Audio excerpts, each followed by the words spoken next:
On today's show, what went wrong in the Capitals' season opening loss to the Bruins?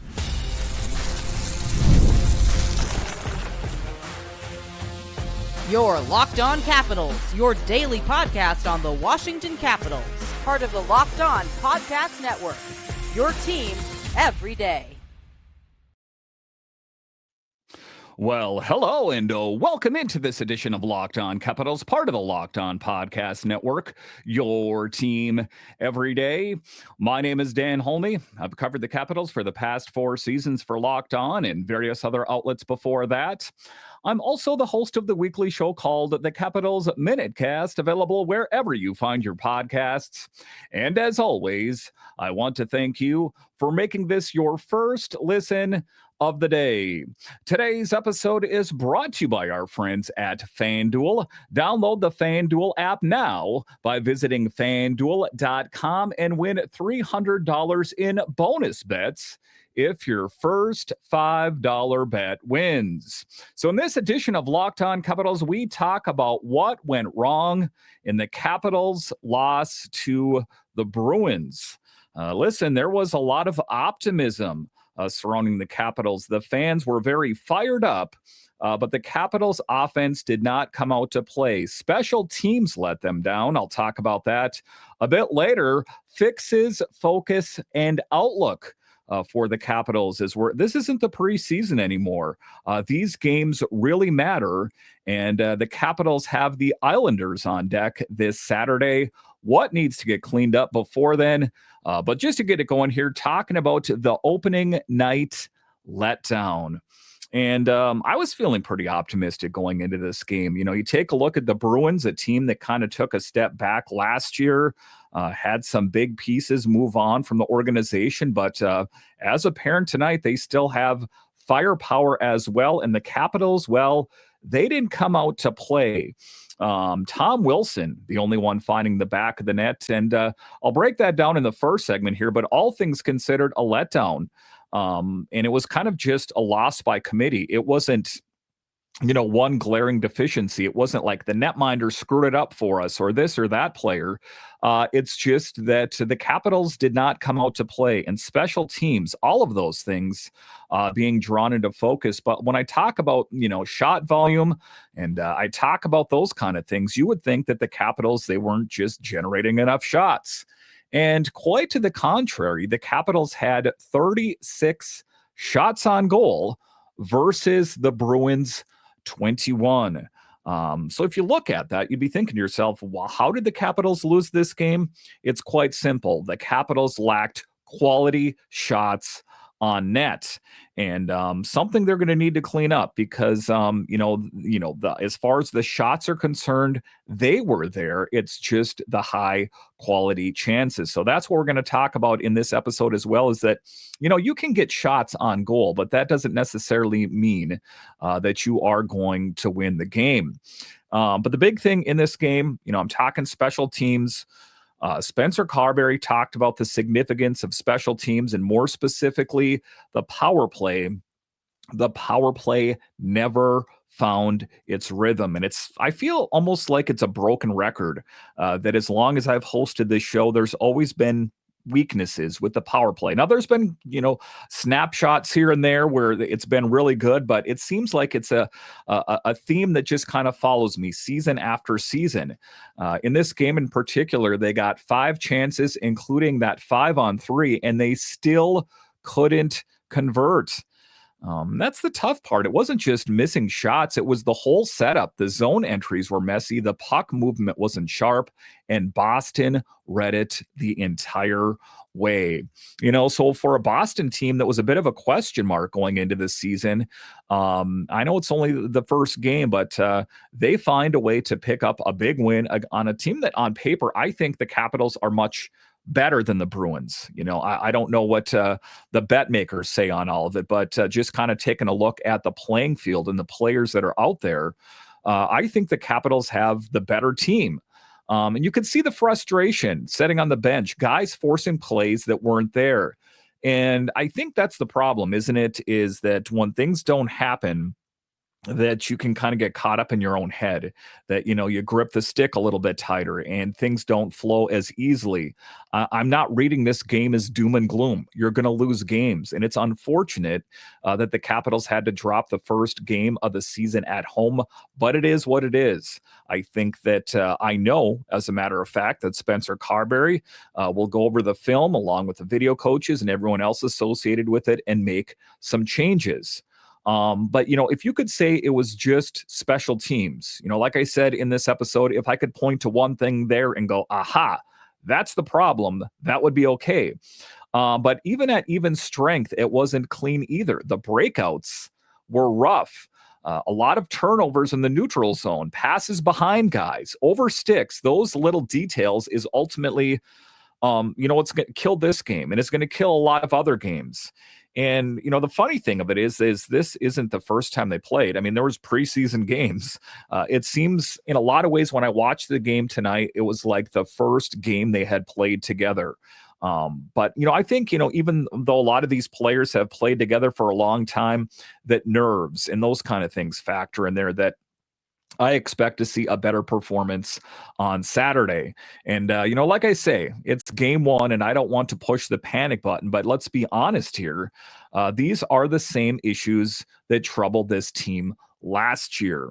And it's something that's going to need to get cleaned up, because if your special team struggled last year, it's going to struggle this year. It's always going to struggle. So when you are given 5 chances and you make good on 0 of them, then I don't think that you can blame anyone but yourself, or more specifically, the players that were involved in those special assignments there. And you can't have a repeat of that going season after season.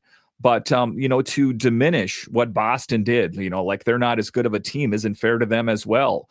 Boston outskated, outchecked, and out executed the Caps in key moments. The Bruins looked like a team that knew who they were, and the Capitals were still trying to find their identity. And a bit of a head scratcher, as the Capitals only lost 1 game in the entire preseason, which kind of exemplifies the point that the preseason games themselves mean little to nothing.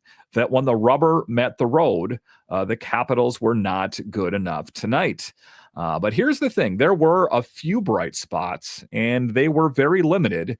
Tom Wilson looked dialed in, and you could tell from that first shift that he was focused on, taking this team on his back. He was physical.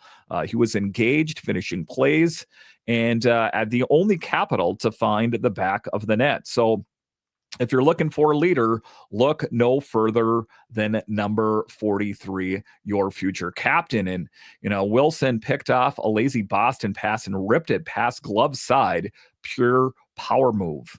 And a bit of a scary moment, I should say, surrounding Tom Wilson, as he took that kind of awkward fall earlier in the game.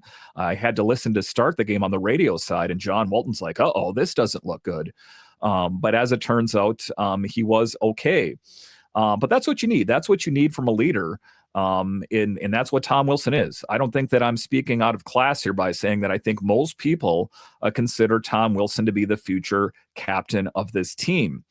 But outside of that bright spot, that is Tom Wilson, not enough support.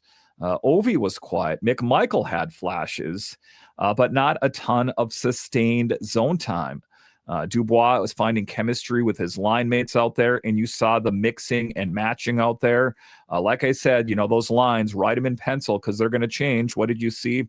You saw McMichael move up. You saw Protas move down. Again, I think that was just reactionary. I don't know if that's going to stick in the next game.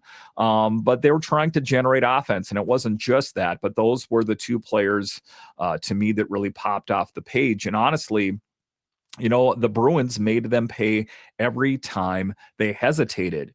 If everyone could have been as invested as Tom Wilson was, then I think the Capitals would have won this game. And, when I talk about, changes, of course, what we're talking about is sort of playing on the fourth line. We saw him move around a little bit as well. I'm talking the third line with Beauvillier. I'm talking Hendricks, Lapierre, and Ryan Leonard. Ryan Leonard, who saw some limited time throughout this game, that, this is it. This is real. This is not the preseason anymore. It's about executing and winning games. But the pace was different between the two teams, was a disparity. And I'll say this, though, it's game one. Opening nights are crazy, right? The adrenaline and the energy, the new line combos. I think that it's going to take some time, but I think the Capitals will settle in. So if you're ready to, burn your Capitals jersey after game one, you might want to pump the brakes mentally and say, hey, it's game one of the regular season. It was, kind of ugly. It was the score itself wasn't too lopsided. I guess the thing for me, the Capitals' inability to execute in key moments is what has me most concerned. But all things that need to get cleaned up, because like I say, that they have the Islanders on deck, and we do not want to see a performance like that yet again. All right, so after the break, what went wrong? We're talking the power play. We're talking special teams, and how do they clean it up? I'll discuss straight ahead.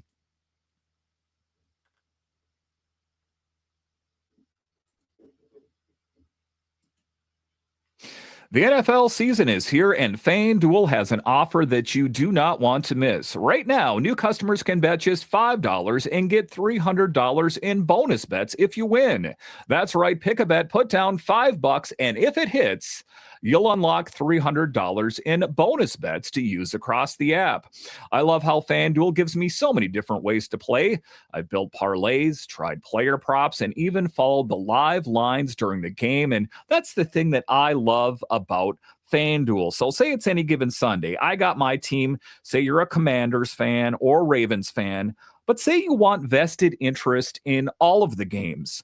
Open up the FanDuel app, put a little bit of money on the game. All of a sudden, those games got that much more exciting. So what are you waiting for? Visit FanDuel.com to download the FanDuel app today to get started.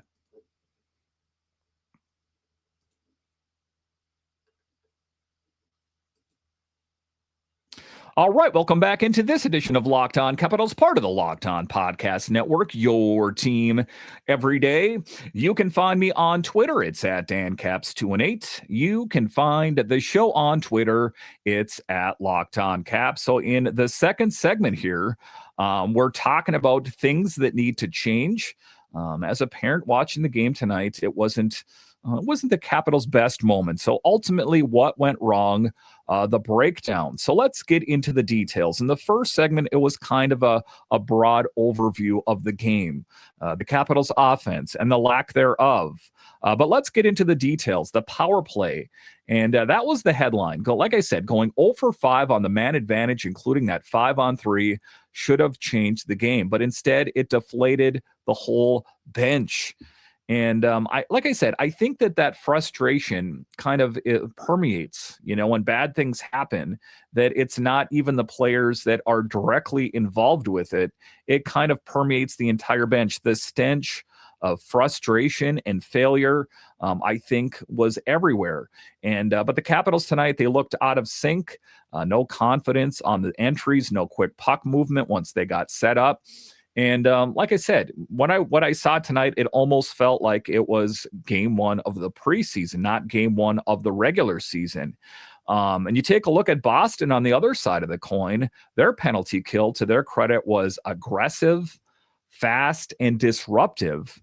But, that's giving them too much credit. The Capitals made it too easy on them. It was too predictable. And the things that didn't work is there was no cross ice movement, no real deception. And you could see Ovi getting frustrating, waiting for clean looks. Like, come on, guys, what are we doing here? This could be my last. This could be my last season in the NHL. What are we doing here? And you take a look at it. Like, if it was one thing, like if it was just the power play, that would be bad enough. But this, at even strength, that was bad as well. And the thing of it is this game was Boston. They were in the driver's seat. They controlled possession. If you look back, especially early in the game, in the first period, they had 6 of the first 7 scoring chances at 5-on-6. That's a team with a new coach. That is a team that is kind of the underdog, as far as I'm concerned. Like I'm saying, rating the two teams comparatively.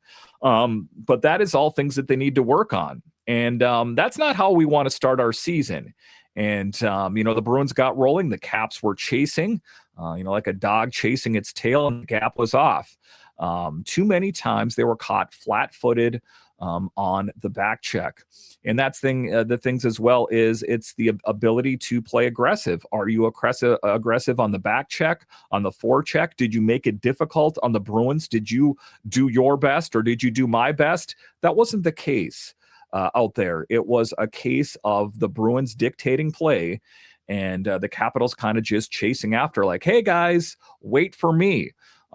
So those are things that they need to work on. But defensively, not terrible, but not sharp either. Like I said in segment 1, if we're talking about high water marks or silver lining, it was primarily Tom Wilson's goal. But even then, there was moments that the defense looked out of sync. Forwards not supporting, and the puck kept bouncing back into the defensive zone. And, watching the game, I was thinking to myself, well, this is frustrating. There was a brief moment, I thought that the Capitals were back in it, and it was very brief. They were back in it. They tied it up with the Bruins. The Bruins had the answer real quick, but, it wasn't enough. If Tom Wilson scoring that goal would have been enough to shift the momentum, then that would have been okay, but it wasn't enough. And they needed to see more moments like that to build on. But Boston's second goal, a textbook example. Lindholm walks right in on the power play and buries it. That's a team, making good of it. The Capitals could learn something from the Bruins that we saw tonight. I hate to say that, but that is the case. And when that happened, you could feel the air go out of the building on that one. That was a moment like, oh man, I came into this game feeling positive. The vibes surrounding this team were just off the record here. And, but it didn't. It was short-lived. And the Bruins took the fans out of the game as well. And that is, like I said, where the big energy shift happened. Now, credit to Spencer Carberry. He did try to shake things up. And like I said, if you're an everydayer of the show, that is what he does. He is a modern day coach. If things aren't working, despite how I have things laid out, I am going to make changes. And we saw that. He switched lines. McMichael with Strome and Ovechkin, Protas with Dubois and Wilson, and Beauvillier, LaPierre, and Sortif, and then Duhaime with Dowd and Leonard. Mixing and matching, on the fly, trying to make executive decisions, hoping, that Spencer Carberry taking up the jumper cables on a cold day and saying, let's hope this works. Didn't really work. And so I wouldn't read too much into the changes that Spencer Carberry made. I think that, being a good coach, doing his due diligence, he tried to get things going. It just wasn't enough. But that's what he was doing. He was trying to find something. And for a few minutes, I guess you could say it worked. Wilson's goal tied it 1-1. And that kind of blew some air into the arena as well to kind of get the fans back in there. And like I said, if the Capitals could have vacuumed that up, the Wilson's positivity there when he was scoring a goal, maybe they could have rode home in victory lane. But not the case. Boston had the resolve. They had the pushback, and they tightened up. And that's the thing about, that team. They didn't panic. They waited for a mistake, got it, and capitalized. That's the things that the Capitals are going to have to clean up. And that's the difference between a veteran, structured team and one still finding itself. And, it's not like the Capitals are that young, right? I mean, they still have the Carlson, the Ovechkin, Wilson, these kind of guys. But, you take a look at it, they are leaning a bit more into youth than they have in previous years, but it's not talent, it's chemistry and execution. And the lines, I still think that the third line on paper is good. I think that we're going to need to see that chemistry form, and same goes for Sortif on that fourth line. As far as my read when you saw the McMichael Protas switch there. I'm not entirely sure what Spencer Carberry saw there. I just think that he thought it was worth a look. That, if I was going to guess what's in his mind, is I know that oftentimes that Connor McMichael is the guy that's good with a greasy goal, setting up front, deflections, those kind of things. And my other thought is, wow, those are some big frames on that second line. I'm talking Protas, PLD, and Wilson. In any event, it did have some limited success, like I said, but again, I wouldn't read too much into that one. But I do want to talk about Logan Thompson here as well. You take a look at it for him, that he continues to be a good netminder. I'm not going to sell him short. I'm not going to say that this was, on him. He was the netminder of record. He saved 18 of 20. So it's not like he was under, extreme duress or anything like that. It was just, like I said, it was the sum total of a poor game. But all things considered, I thought he was fine, not great, just fine. I think that obviously if he could have made, a couple more stops, the Capitals would have been right in there. But then, the offense, that wasn't doing him any favors either. But like I say, that second goal, that power play strike, you really can't fault him on that one. He was screened, and the puck moves fast, and that is a tough read.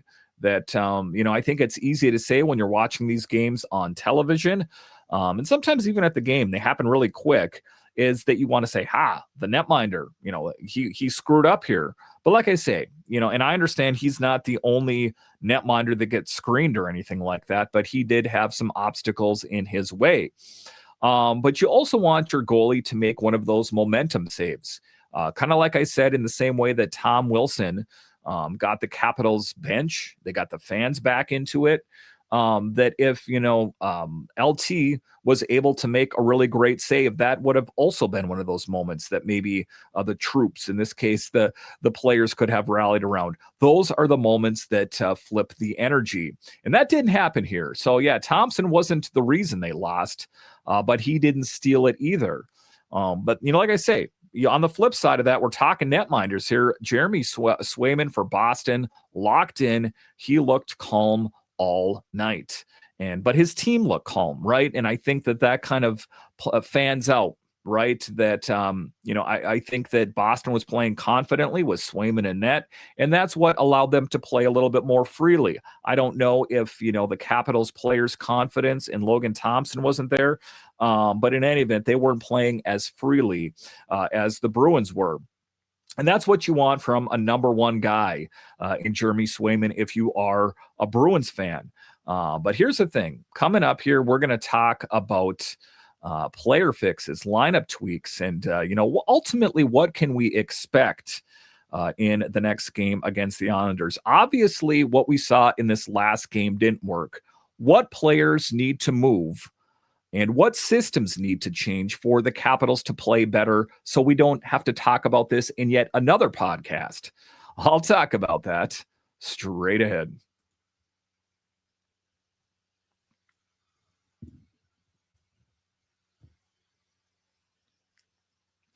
All right, welcome back into this edition of Locked On Capitals, part of the Locked On Podcast Network, your team every day. The best way that you can help grow the show is to subscribe to Locked On Capitals on YouTube and comment anything down below. So in the final segment here, we're talking about potential fixes, focus, and the outlook for what is ahead.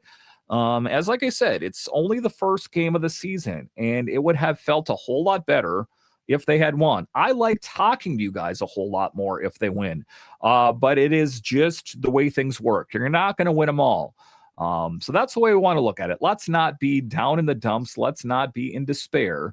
But let's talk about things that could potentially change here. But, like I said, this game isn't going to define the season if they don't let it. I don't want the Capitals to read too much into this, and they're pro athletes at the end of the day. I don't think that they will.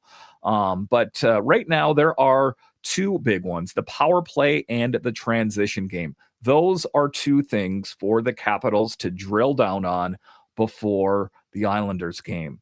And, let's start with the power play that, you can't go 0 for 5 and expect to win games in this league. And that's not something I don't think that they're going to be able to fix between now and the Islanders game. It's just not going to be the case because this, like I said, is something that has been a reoccurring theme around this team for quite some time. I know Spencer Carberry's in there. I know the assistants, but they need the right person in there to fix this. And obviously, what we saw tonight isn't working.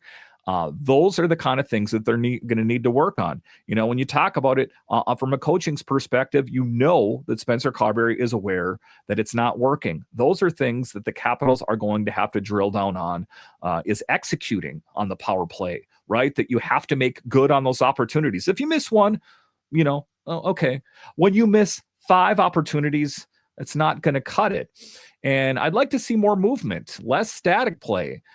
Get Ovi moving, maybe pull him off the half wall a little bit. And like I said, you did see a bit more limited usage from Alex Ovechkin in certain cases on the power play, that kind of thing. And it shouldn't be too surprising because they've kind of talked about that generally, that less is more with Alex Ovechkin. But, the thing that was apparent is that he did look frustrated. And oftentimes when Ovi's frustrated, I think that he mentally checks out. But the other things to work on is rotate Strome through the bumper, use Dubois' size down low, and give Wilson that net front battle role full time.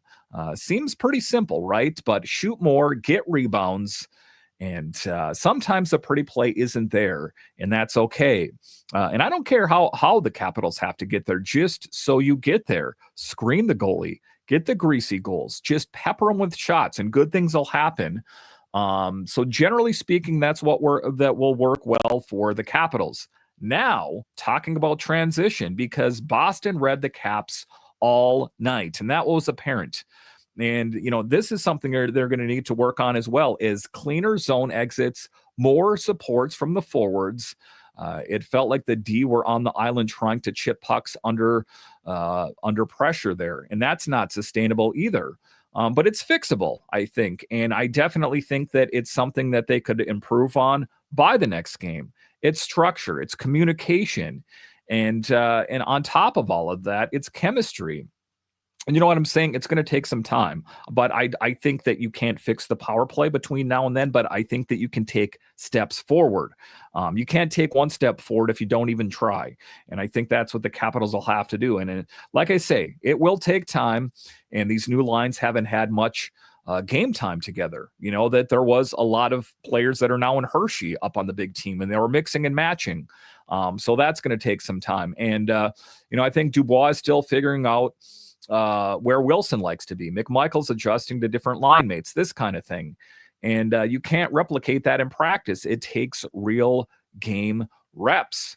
So patience, but also urgency. Like I said, as this is, the real season, and you don't want to start a slide too early. And I don't want to jump to that conclusion after just one loss, but, bad games turn into bad habits, and bad habits turn into a losing streak. And sometimes it's hard to break out of that funk.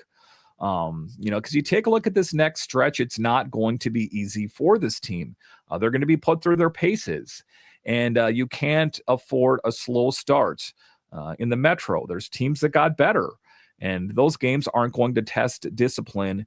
Those games are going to test discipline and special teams. The weakness, because guess what? The other teams, they saw the Capitals' inability to execute on the power play. They saw their inability to have smooth transitions, and they're going to pounce on it. They're going to capitalize. The Capitals need to take care of it. I think Spencer Carberry knows it. So I would not be surprised to see small tweaks next game. Maybe next time mix up the second power play unit. Maybe shorten shifts early to get guys into rhythm. And that'll be it. I don't want there to be too much doom and gloom, but it's things that need to get fixed. Because like I say, it is frustrating losing an opening night at home to Boston, of all teams. That stings. But the truth of it is the foundation is there. I think the raw talent, I think the players are there. It's all about execution. And, tonight, to be clear here, we saw glimpses. Wilson stepping up, LaPierre skating with confidence, and Thompson settling after the first period. They just need to connect the dots and figure it out. It's early, and there's going to, be things that we learn from, it's going to be a game by game learning process. So all things considered, it was a rough loss. I'm not going to candy coat it and say, the Capitals played a pretty good game because, well, they didn't. Tom Wilson was the guy, the motivator that tried to take this team across the finish line. I wasn't able to do that. Like I said, if Logan Thompson could have came up huge and made a couple big saves there, we could be talking about a different game. We can't live in the land of woulda, shoulda, coulda. The Capitals lost the game. They need to move on. Listen, once again, I want to thank you for joining me on this edition of Locked On Capitals, your only daily year-round podcast covering the Capitals. And I want to thank all of you that listen on the audio side and watch this on YouTube. You are what makes this show successful. When you're done here, head on over to Locked On NHL, as they have you covered 5 days a week, available wherever you find your podcasts and on YouTube. All right. Once again, I want to thank you for joining me on this edition of Locked On Capitals, part of the Locked On Podcast Network. It is your team every day. My name is Dan Holmi, and I'll talk to you again next time.